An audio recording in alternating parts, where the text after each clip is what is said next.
야고보서 5장 13절로 18절까지 있는 말씀을 근거로 해서 의인의 간구는 역사하는 힘이 큼이니라, 이런 제목으로 함께 은혜의 말씀을 나누겠습니다. 우리 말씀 듣기 전에 옆에 계신 분하고 이렇게 한번 인사하시죠. 하나님이 당신 기도에 응답하십니다. 아멘. 네. 몇 주 전만 해도 북극 한파가 한반도 지역으로 내려와서 영하 10도, 막 12도.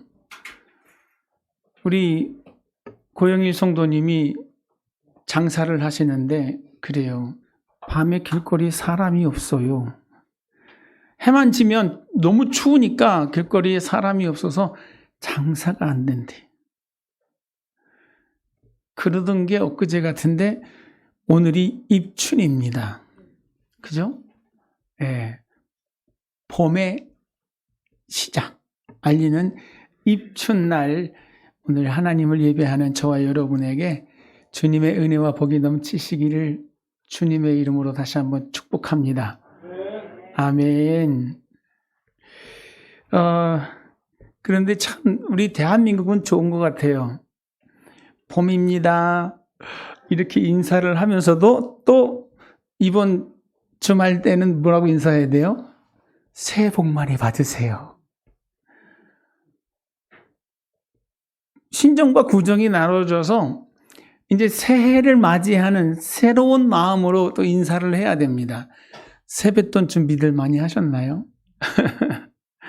우리 친구들은 세배 드리고 세뱃돈 받을 이제 지갑만 준비하면 돼요.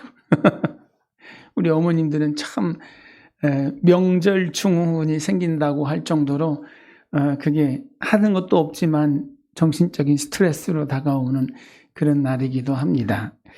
그런데 이 명절이 되면 나누는 덕담 가운데 최고의 덕담이 뭔지 아세요?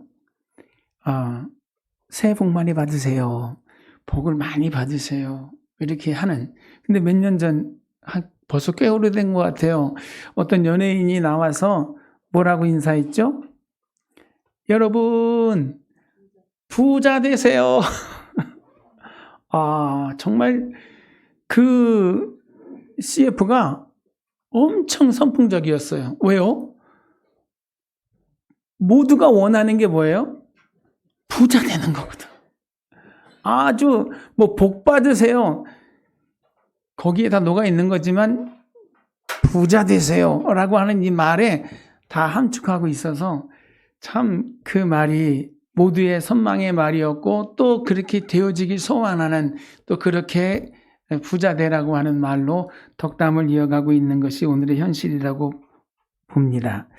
그러면 저는 오늘 이 명절을 앞두고 저와 여러분이 생각해야 될 그 복이란 무엇인가에 대해서 잠시 살펴보시면서 오늘 제목인 의인의 간구는 역사하는 힘이 큼이니라 라고 하는 이 제목에 맞는 설교를 드리려고 합니다.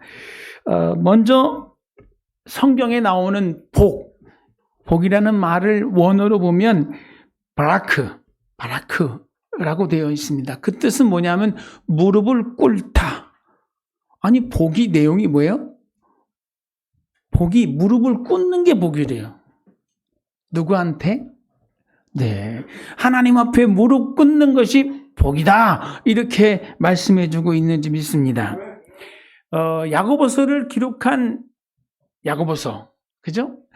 야고보서를 기록한 야고보 사도는 별명이 하나 있어요. 뭐냐면 낙타 무릎입니다.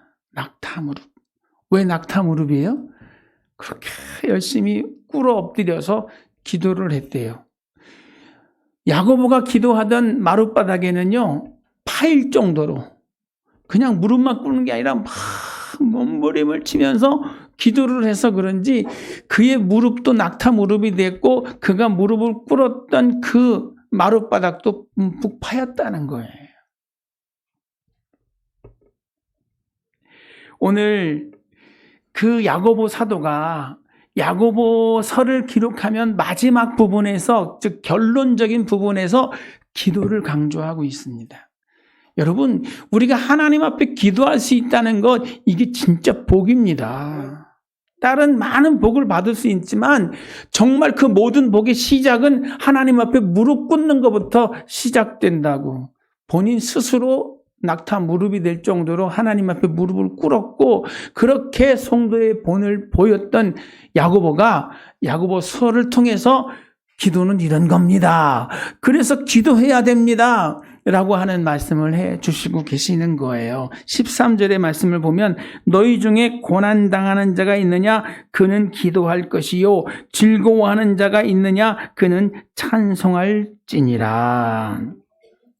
고난에는 두 종류가 있는 것 같아요. 정신적인 고난도 있고 환경적인 고난도 있고. 그런데 여러분, 그 문제가 생길 때마다 뭐 하라고요? 기도하라고요. 여러분, 문제 없는 사람 있나요?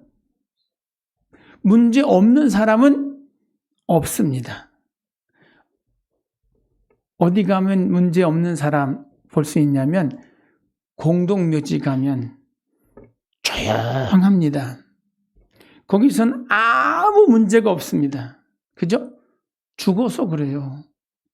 그런데 살아있는 사람들이 모인 곳에는 항상 시끄럽습니다. 부딪힙니다. 문제가 발생합니다. 왜 그렇죠? 다른 게 아니에요. 아직 살아있어서. 대구 사투리 우리 권사님 잘 아시네. 살아있네. 다른 게 아니에요. 애들이 시끄러워서. 살아있어서 그래요. 성도님들끼리 막 부딪히고 막 마찰이 생기고 막 의견이 충돌이 되고. 왜 그래요? 살아서 그래요. 살아서. 여러분, 하나님이 사람을 지으시고 그 사람들에게 복을 주셨습니다.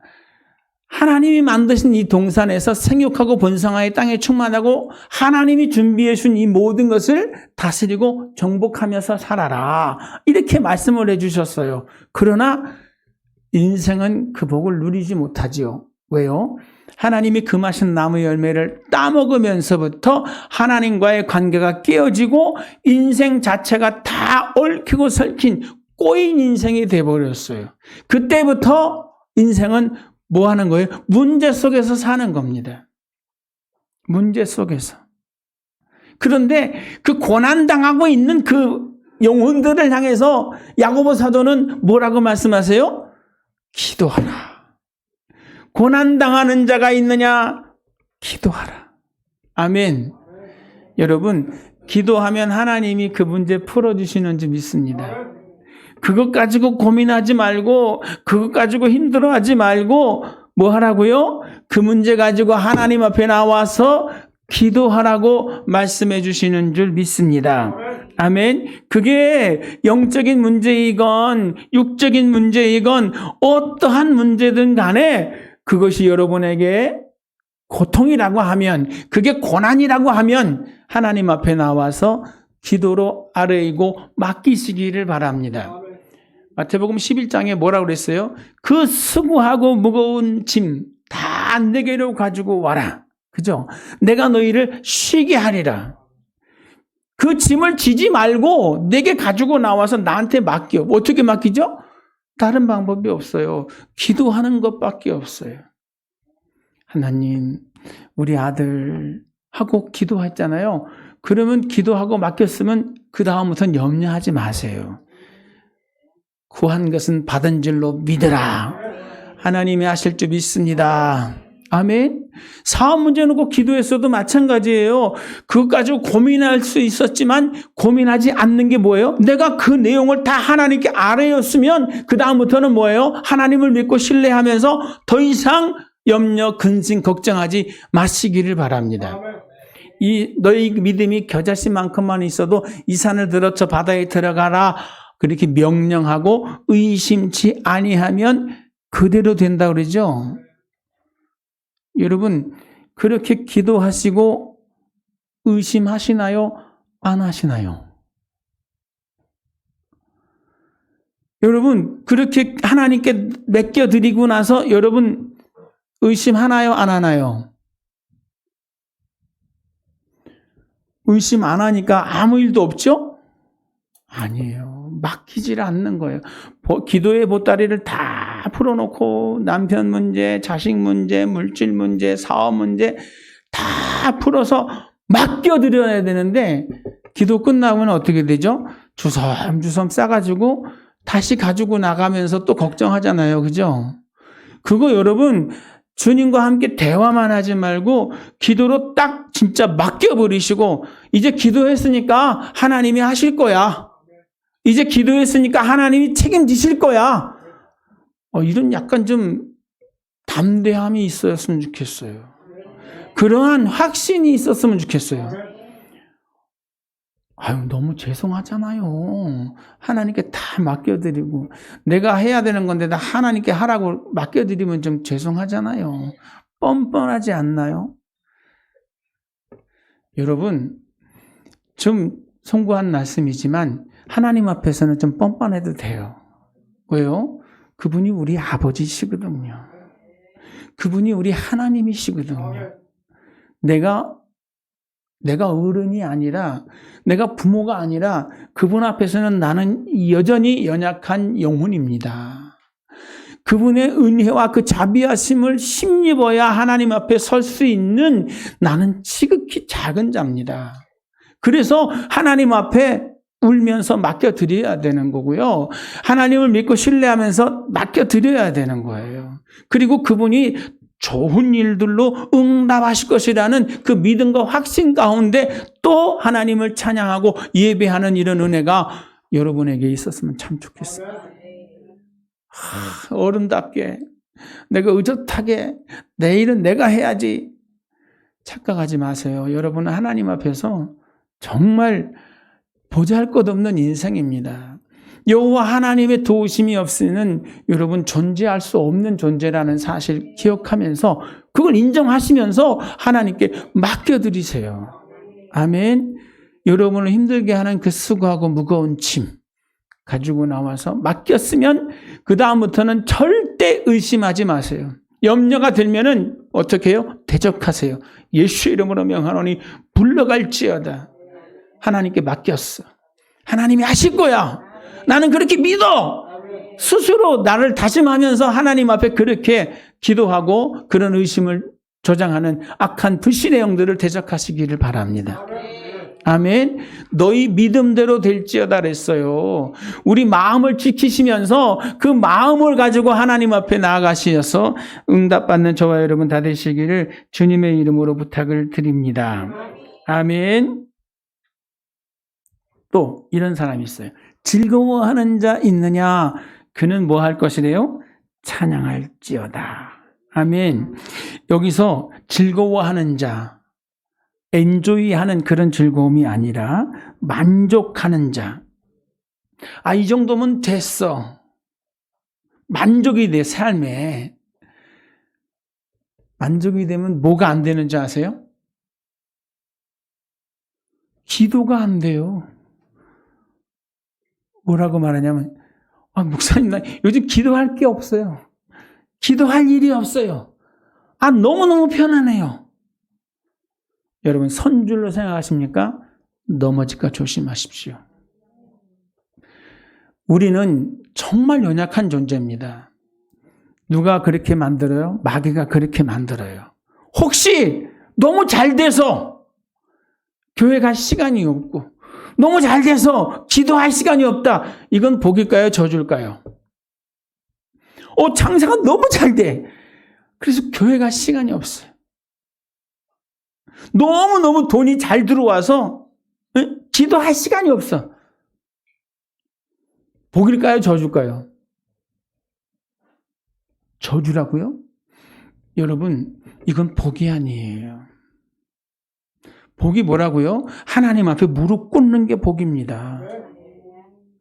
너무 잘 돼서 교회에 나가서 예배할 시간도 없고 너무 잘 돼서 기도할 시간도 없다. 이건 저주입니다. 하나님, 내가 믿음을 잃어버렸습니다. 내가 정말 그 생명 되시는 하나님을 잊었습니다. 그것도 모르잖아요. 너무 잘 되니까. 이건 저주예요, 복이 아니라.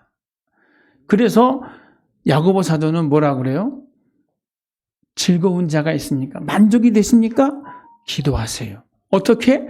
곡조 있는 기도를 하세요. 저 가끔 찾아오셔서 목사님 기도가 안 돼요. 너무 힘이 드니까 기도가 안 돼요. 너무 다운돼서 기도가 안 돼요. 그럴 때 제가 처방하는 게 뭔지 아세요? 찬송을 부르세요. 찬송이 뭐죠? 곡조 있는 기도 아닙니까?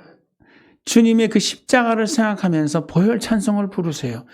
그냥 우리 막 박수 치면서 하다 보니까 그 내용을 모르는데 여러분 그 가사를 음미하면서 그 가사를 곱씹어가면서 언제까지?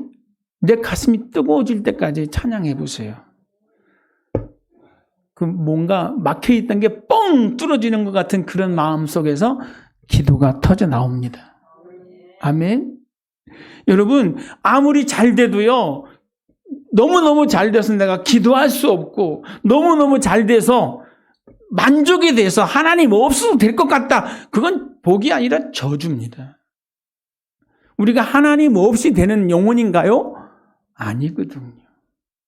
내가 하나님 자리에 서 버리는 건 그건 복이 아니라 저주라는 걸 꼭 깨닫고 날마다 때마다 시마다 여러분의 모든 문제를 가지고 하나님의 보좌 앞으로 나아갈 수 있는 그리고 그 귀한 찬양곡절을 음미하면서 찬미하는 저와 여러분 다 되시기를 주님의 이름으로 축복합니다. 아멘. 고난당할 때 오히려 뭐예요? 기도하게 되죠. 자동적으로 하나님 앞에 나오는 거예요. 어떤 분은 그래요. 하나님 앞에 나오는 것밖에 갈 데가 없었어요. 근데 여러분 정말 비참해 보이는 것 같은데 아니에요. 이게 진짜 복이에요. 생명의 말씀이 주님께 있는데 내가 네게로 가오리까 했던 베드로의 고백 아시죠?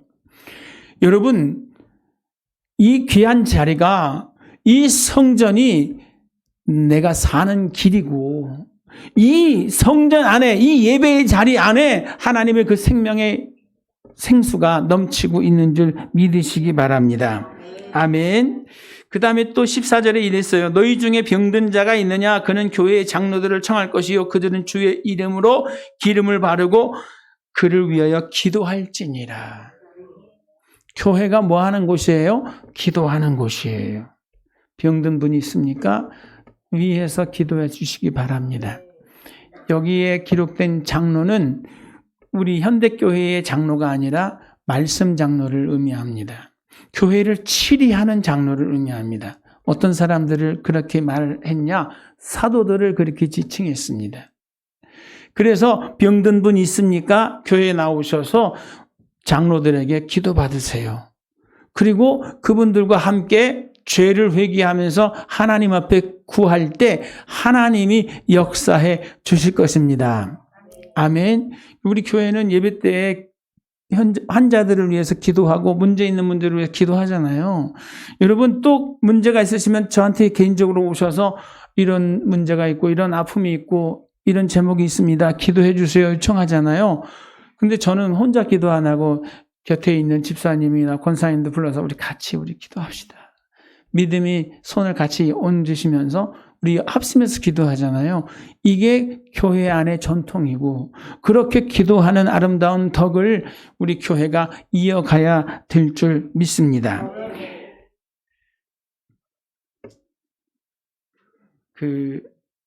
오늘 우리 은영이가 주일학교 학생부 반사를 처음 했어요.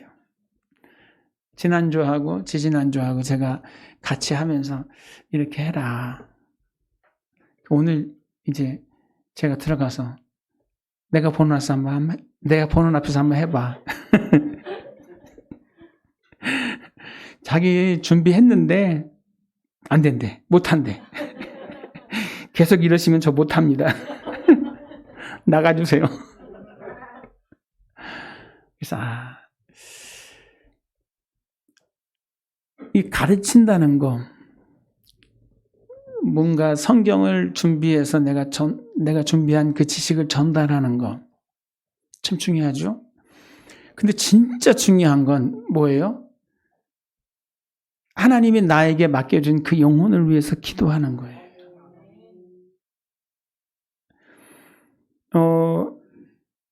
제가 여러분의 그 삶의 현장을 잘 모르잖아요. 알아도 아주 디테일하게는 모르잖아요. 매일매일 어떤 문제의 현장 속에 처하고 계신지도 잘 모르고. 어떻게 하죠? 기도로 여러분의 그 영혼을 위해서 중보하는 겁니다. 세상이 정말 험하거든요. 그래서 그 험한 세상 가운데 하나님이 저분들의 삶의 울타리가 되어주세요. 보호의 막이 되어주세요. 저들의 산성이 되어주시고 저들의 피할 바위가 되어주세요. 그렇게 중보하는 것밖에 없어요. 어린 영혼을 맞춰서 가르치는 우리 이대균 집사님이나 은영이 선생님이나 또 소민이 선생님이나 우리 전도사님이나 이런 사역자들이 그 영혼을 위해서 중보해 줘야 돼요. 아멘. 그 기도가 없이는 아무 의미가 없습니다. 지식을 채워주는, 그들이 원하는 그 지식을 전달하는 교사가 되면 안 되고요. 그 맡은 직임 앞에 설 때 그 시작은 뭐예요? 기도로 시작되어져야 될 줄 믿습니다. 아멘.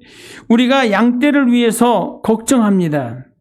쫓아다닐 수 없잖아요. 그래서 기도하는 것밖에 없어요.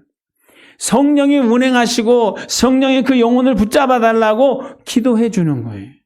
아멘. 우리 양찬모 성도님 사업장 열어놓고 아마 똑같을 것 같아요. 추워서 손님이 없었을 것 같아요. 추울 때는, 그죠? 근데 맨날 가보지 못하니까 뭐 해요? 기도로 중보하는 것밖에 없어요. 정말 뭐예요? 말만 그렇게 하는 것 같고 그렇게 그냥 마음만 쓰는 것 같고 정말 연약한 것 같죠? 여러분, 그게 가장 강력한 힘과 능력이 되는 줄 믿습니다. 왜요? 하나님이 역사를 하시니까. 내가 하는 게 아니라 하나님이 그 삶의 현장을 돌봐주시니까 우리 기도하고 중보하며 함께 연합하는 이런 아름다운 교회가 되어지시기를 주님의 이름으로 축복합니다. 15절에 믿음의 기도는 병든 자를 구원하리니 주께서 그를 일으키시리라.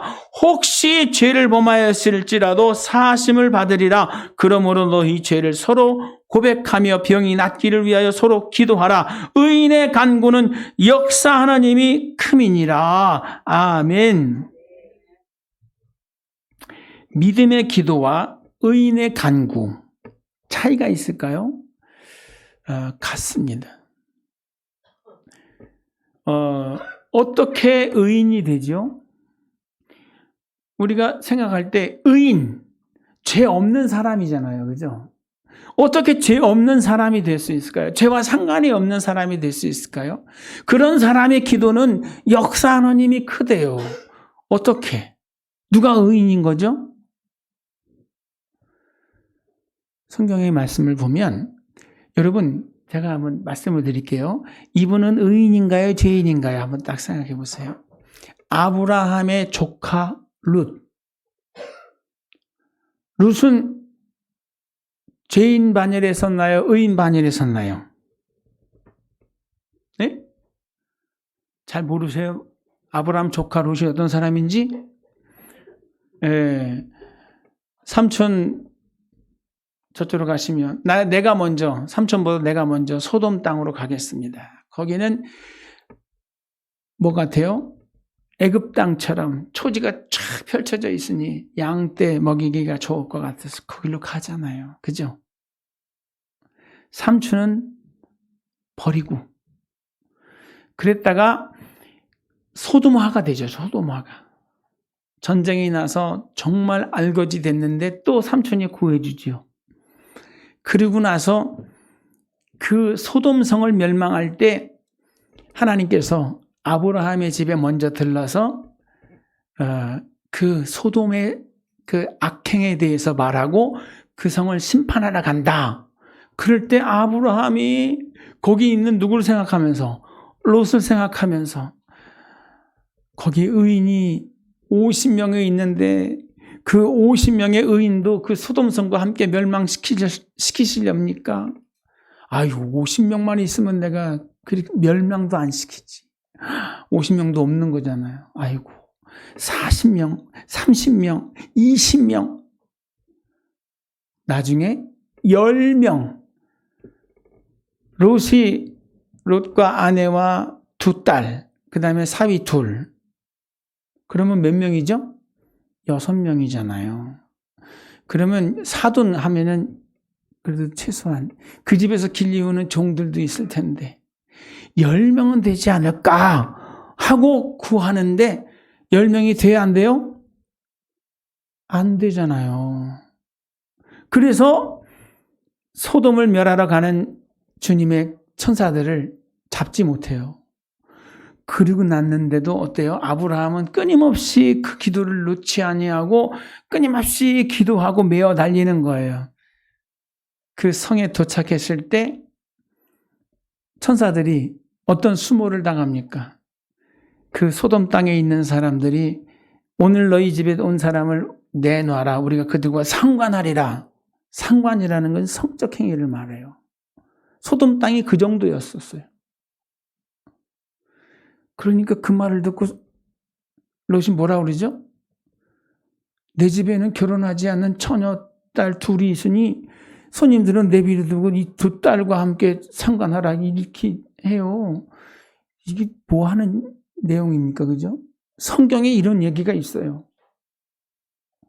그 성이 어떻게 되죠? 결국에는 멸망받죠.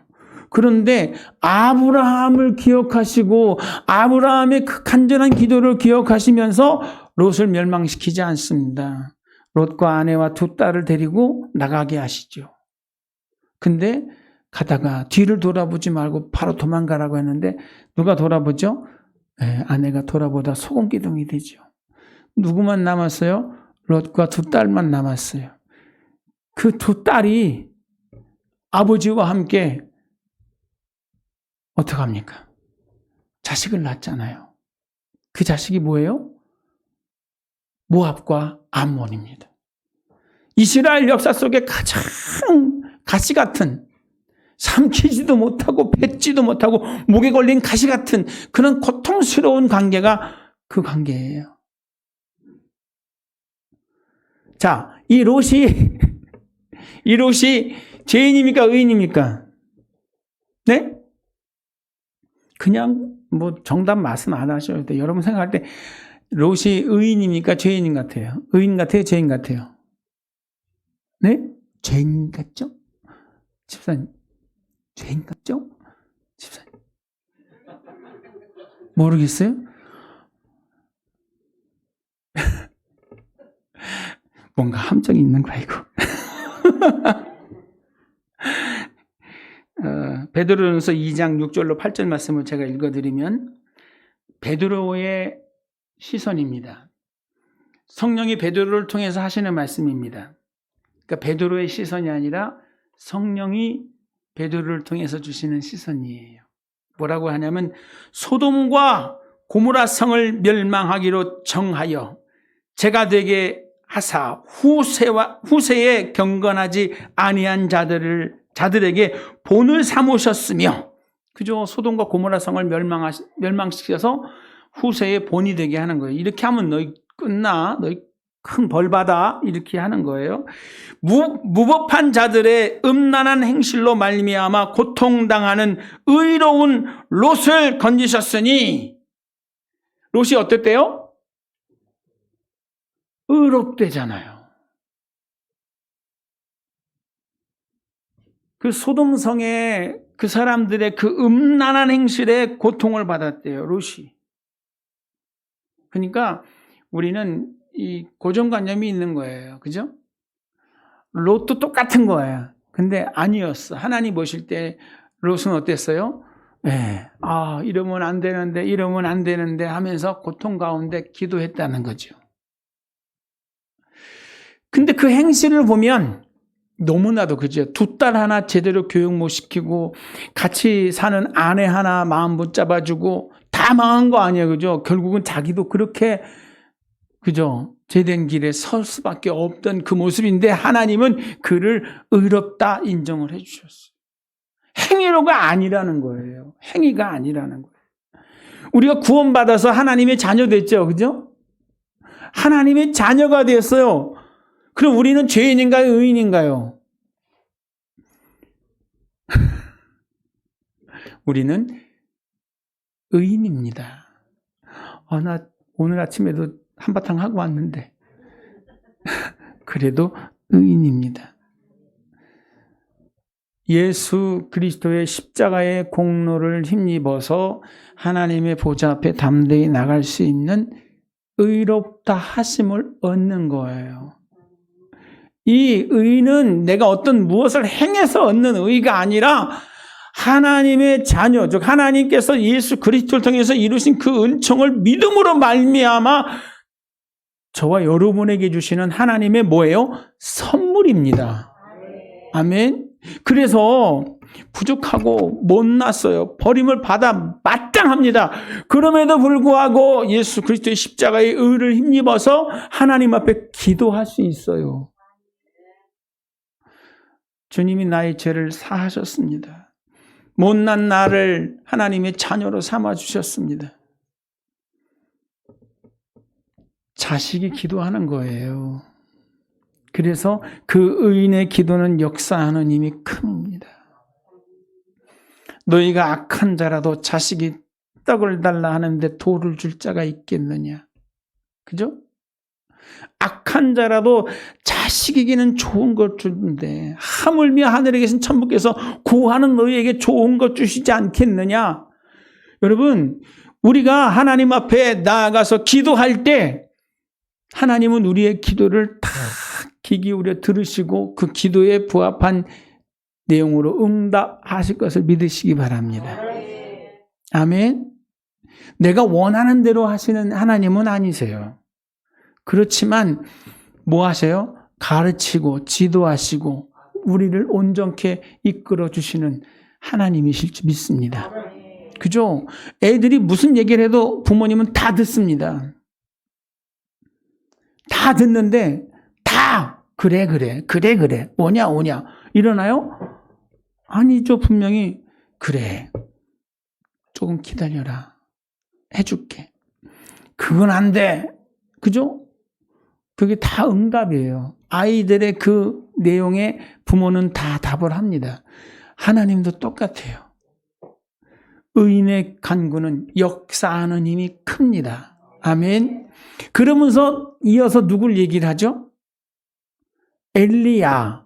지난 주일날 저는 누구를 얘기했어요? 나아만 장군을 얘기하면서 엘리사 이야기를 했어요. 그 엘리사의 그 놀라운 사역의 스승이 되는 사람이 엘리야입니다.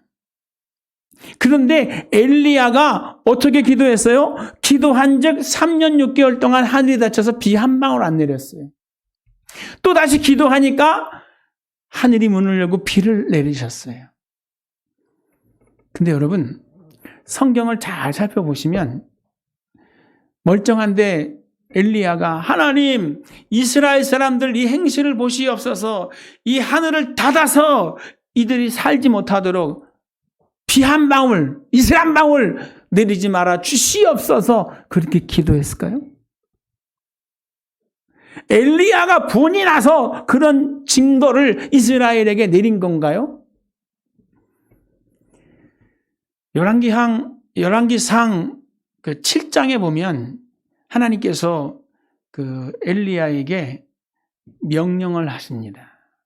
그 명을 받아서 엘리야가 아합 임금 앞에 서서 내가 말하기 전에 이스라엘 땅에 물 한 방울, 빗방울 하나, 이슬 한 점이라도 내리지 않을 겁니다. 라고 선포를 해버려요. 근데 그 다음부터 하늘이 닫혔어요. 그리고 8장 1절, 열왕기상 8장 1절에 보면 이렇게 되어 있습니다. 제가 한번 읽어드릴게요. 많은 날이 지나고 제3년에 여호와의 말씀이 엘리야에게 임하여 이르시되 너는 가서 아합에게 보이라. 내가 비를 지면에 내리리라. 바로 내렸나요? 아니에요. 말씀이 임하고 가서 엘리야가 아합에게 외치고 그 다음에 뭐 했죠? 갈멜산 산 꼭대기에 엘리야가 올라가서 기도했습니다. 어떻게 기도한 줄 아세요? 간절히 기도했답니다. 얼마나 간절히 기도했어요? 머리를 두 가랭이에다 끼고. 여러분 다리가 여러분 가랭이에 들어가요, 안 들어가요? 머리가? 네, 머리가 그 가랭이에 들어가요, 안 들어가요? 안 돼요. 무릎 사이에는 들어가는데 스타곤이 안 들어가. 그렇게 몸이 구부러질 수가 없잖아요. 그죠? 그런데 어떤 분이 그러시더라고요. 40일쯤 금식하니까 그게 접혀지더래. 속이 다 비니까 그냥 접혀지더래. 힘이 하나도 없어서 꺾어져가지고 그 머리가 그 사타구니 속에 들어가더래. 엘리야가 얼마나 기도를 했겠습니까? 비가 그치고 난 다음에 사렙다 과부의 집으로 가고, 비가 그치고 난 다음에 하늘이 닫히고 난 다음에 그의 삶 속에 그 이스라엘 사람들의 고통을 봤어요, 못 봤어요? 다 보고 듣고 알잖아요. 쌤통이다 여러분들. 잘됐다 여러분들. 한번 겪어봐라. 그런 마음인가요? 아니거든요. 어떻게 하나님의 사람이 그렇습니까? 그죠? 엘리야도 똑같이 그것 때문에 3년 동안 마음고생을 하고 3년 동안 어떻게 해요? 기도를 하는 거예요. 하나님 긍휼히 여겨주시옵소서. 하나님 이 백성이 이제 다 죽어갑니다. 이들을 향해서 언제까지 이렇게 진노를 거두지 않으시렵니까? 기도했을까요? 안 했을까요? 그렇죠. 그렇게 기도하는데 먹을 게 입으로 들어가요. 다 굶어서 죽어가고 있는 이스라엘 공동체를 보고 있는데, 그죠? 그가 사렙다 과부의 집에 가서 그 밀가루하고 기름 조금 남은 것 먹고 죽으려고 하는 그 과부의 그 작은 것을 먼저 날 좀 먹여달라고 그렇게 청하잖아요. 그죠? 그래서 하나님이 역사하셔서 그 과부의 3년 기근이 다 끝날 때까지 그 과부의 집에 가루가 떨어지지 않고 기름이 떨어지지 않는 기적을 베풀어 주시죠. 그래 그 기적이 뭐예요? 막 가루가 갑자기 막 폭발적으로 드러나고 기름이 막 폭발적으로 드러나서 막 먹고 남고 막 나눠주고 베풀고 막 이런 건가요? 아닐 거라고 생각이 돼. 세 사람 먹을 마치 만나떡 주시는 듯이 매일 아침에 가면 그들 그 하루치의 양식이 딱 준비되는 마치 뭐처럼요 까마귀를 통해서 먹을 것 갖다 주는 그런 것처럼 그렇게 역사가 됐을 것 같아요. 그러니까 얼마나 답답하고 얼마나 힘들었겠습니까? 그 기도하게 되죠. 그런데 기도하는 그 중에 하나님께서 응답을 하시는 거예요. 이제 내릴 것이다. 응답 받았죠? 바로 됐어요? 아니잖아요. 응답 받은 그것 가지고 확신한 가운데서 올라가서 부르짖어 간구하는 겁니다. 어떻게? 간절히. 그럼 여러분, 저와 여러분은 응답 받았습니까? 안 받았습니까? 하나님께서 이미 예수 그리스도를 통해서 다 이루어 주셨습니다. 32,500가지의 축복의 말씀을 이미 우리의 것으로 주셨어요. 알고 있다니까요. 그걸 내가 입으로 말하고 있다니까요. 근데 그게 내게 이루어지지 않아. 어떻게 해야 돼요? 기도해야 돼요. 의인의 간구는 역사하는 힘이 큽니다. 엘리야는 우리와 성정이 같은 사람이로되 같다는 거 뭐예요? 똑같다는 거예요. 그들 엘리야도 낙심이 되면 좌절하고 좋으면 기뻐하고 우리랑 똑같다는 거예요. 누구도 똑같았어요? 사도 바울도 똑같았어요. 오호라 나는 곤고한 자로다. 똑같아요. 하나님만 다르시지 하나님 앞에 선 신자들은 다 똑같아요. 위대하게 쓰셔서도 그 내면을 보면 연약함은 똑같아요. 우리 존경하는 이제 고인이 되신 조용기 목사님도 정말 세계적인 목사님이시지만 가끔 간증하는 얘기를 들어보면 죽고 싶을 정도로 힘들 때가 많았다는 거잖아요. 그죠? 그러니까 다 연약한 거예요. 근데 그분들이 어떻게 그렇게 위대한 기적의 주인공들이 됐느냐? 딱 한 가지. 절대 포기하지 아니하고 끝까지 매어달리면서 간절히 기도했다는 거예요. 아멘. 오늘 저와 여러분이 이 새해에 2024년 구정 명절을 앞두고 정말 복이 되는 삶을 살아가셨으면 참 좋겠어요. 뭐가 복이라고요? 내가 하나님 앞에 무릎 꿇는 게 진짜 복입니다. 무릎 꿇을 때 간절한 마음을 가지고 한 번 해서 안 되면 두 번 하고, 두 번 해서 안 되면 세 번 하고, 세 번 안 돼서 하면 안 되면 네 번 하고, 네 번 해서 안 되면 5번 하고. 언제까지 하라고요? 될 때까지. 기도를 얼마나 간절히 하는지 몰라요. 엘리야도 기도하고 뭔가 변화가 있나 찾아보잖아요. 구하라 주실 것이요, 찾으라 찾을 것이요, 문을 두드리라 열릴 것이라 했는데, 기도하고 혹시 무슨 변화가 있나, 하나님 어떻게 역사하시나, 야 게하시야 가서 좀 봐라. 올라가서 지중해 쪽을 바라보고 아무런 변화가 없어요. 우리 대한민국에 비가 내리려면 어떻게 해야 되죠?